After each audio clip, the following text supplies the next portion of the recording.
Hello guys, my new vlog. Please to channel my Sakarpara. सभी दोस्तों को नमस्कार। देखिए, मैं आपके लिए एक बड़ी ही स्पेशल वीडियो लेकर आया हूँ।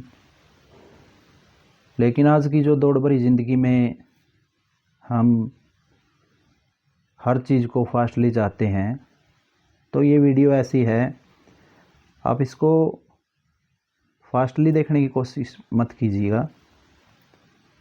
आप इसको बिल्कुल जैसी चल रही है वैसे ही देखिए। पूरी कंप्लीट वीडियो देखनी है आपने, क्योंकि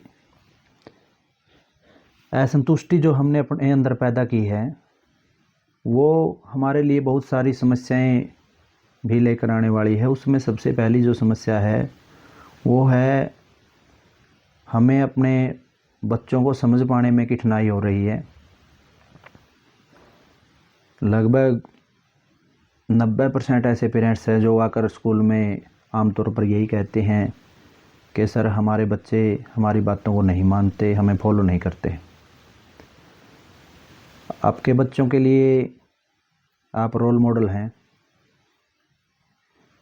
रोल मॉडल को कोई भी इंसान, कोई भी बच्चा तब तक फॉलो करता है जब तक उसके अंदर उसको क्वालिटी दिखाई देती है।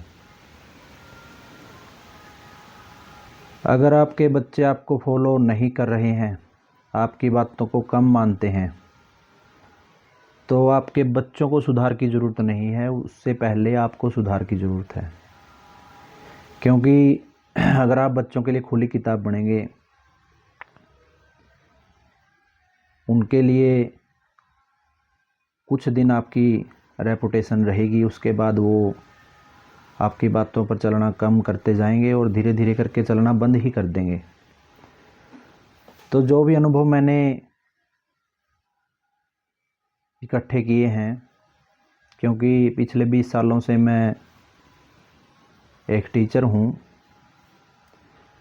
और टीचर भी सीनियर क्लासेस का रहा हूँ। तो सीनियर क्लासेस जो होती हैं उनमें बहुत सारे क्वालिटी के बच्चे होते हैं। अलग अलग तरह के अनुभव वो लेकर आते हैं और उन अनुभवों से हम बहुत कुछ सीखते हैं, क्योंकि सीखने वाला इंसान तो नर्सरी क्लास के बच्चे से भी सीख सकता है। तो मैंने सारे के सारे अनुभव अपनी इस वीडियो में शेयर किए हैं।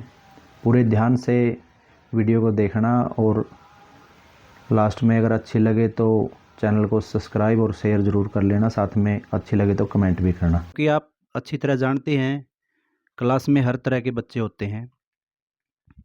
कुछ ऐसे भी होते हैं जिनको हमें सिखाने की ज़रूरत होती है, कुछ ऐसे भी होते हैं जो हमें सिखाते हैं। तो उन अनुभवों में जो सबसे ज़्यादा मेरे को आज शेयर करने का लगा, तो वो है परीक्षाओं को लेकर जो बच्चों के दिमाग पर लगातार आप देख रहे हैं, हर साल बर्डन बढ़ता जा रहा है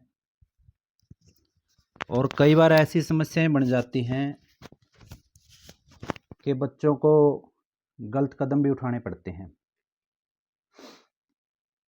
अगर पूरे वर्ल्ड की बात करें तो वर्ल्ड में हर साल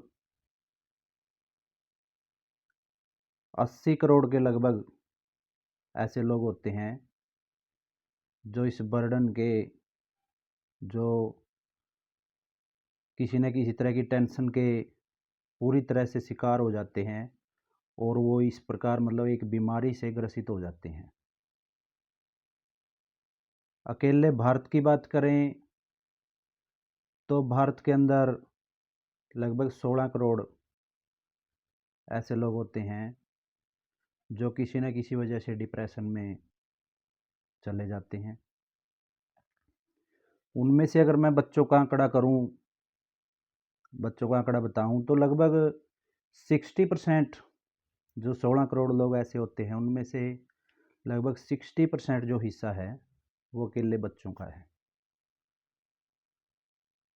मैं ये नहीं कहता कि आप अपने बच्चों को पढ़ने के लिए प्रेरित न करें या आप अपने बच्चों को पूरी तरह से ढील दे दें। मेरा कहने का भाव ये है कि आप बच्चे को एक सहारा देकर चलिए, क्योंकि जब हमने इस 60% जो बच्चों की मतलब कुल स्ट्रेंथ हर साल होती है जो डिप्रेशन का शिकार होती है, जब उनमें से हमने रिसर्च किया तो ये पता चला कि जो पढ़ने में इंटेलिजेंट बच्चे हैं वो डिप्रेशन के शिकार ज़्यादा हो रहे हैं। जो बच्चा 95% या 98% या 97% या 99% लाने वाले बच्चे हैं वो ज़्यादा डिप्रेशन में जा रहे हैं। और डिप्रेशन में जाने के बाद क्योंकि उनकी समझ छोटी होती है, उनको इतना पता नहीं होता, कई बार वो गलत कदम भी उठा लेते हैं। तो वो गलत कदम उठाने के पीछे जब ये ढूंढने की कोशिश की गई भाई इसके पीछे का मेन कारण क्या है, तो उसमें से 60, 70 या 80% रीज़न बताया गया कि उनका जो अकेलापन है वो सबसे बड़ा रीज़न रहता है। बच्चे को ज़्यादातर माँ बाप इस चीज़ के लिए फोर्स करते हैं कि अच्छी पढ़ाई करो, आपको अच्छी नौकरी मिल जाएगी, आप ज़िंदगी में सफल हो जाओगे, आप ये कर लोगे, आप वो कर लोगे। तो मैं उन माँ बाप से ये बात पूछना चाहता हूँ कि क्या आप इस बात की गारंटी लिख कर दे सकते हैं कि अगर बच्चे के 99% नंबर आते हैं तो वो तभी कामयाब होगा, अदरवाइज़ वो कामयाब नहीं होगा। आपका बच्चा है वो कोई एआई का सॉफ्टवेयर नहीं है। आप एक्सपेक्ट कीजिए, आप उसको मोटिवेट भी करिए, आप उसको कोऑपरेट भी करिए, लेकिन उसके ऊपर मैं कहूँगा कभी भी बर्डन मत बनाइए, डिप्रेशन में मत जाने दीजिए, कभी भी उसको अकेलेपन का एहसास मत होने दीजिए। जो वो लेकर आता है उससे आप सेटिस्फाई होना सीखिए, क्योंकि अगर आप उसका हौसला बढ़ाते हैं, आप उसको मोटिवेट करते हैं, कई बार बच्चा रोना शुरू कर देता है कम अंक आने पर, तो आप उसको अच्छी तरह समझाइए कि ये लास्ट एग्ज़ाम नहीं है। एक छोटा बच्चा है वो ज़िंदगी को अभी तक फेस करना नहीं सीखा है। अगर हम उसको उस चीज़ के लिए डीमोटिवेट करते हैं तो इस सब के ज़िम्मेवार कहीं न कहीं हम खुद हैं। आपके पास बहुत सारे ज़िंदगी के अनुभव हैं, अनुभवों से ही हम सीखे हैं, तो आप उनके साथ वो अनुभव साझा कीजिए। आप उनको बेहतरीन करने के तरीके समझाइए।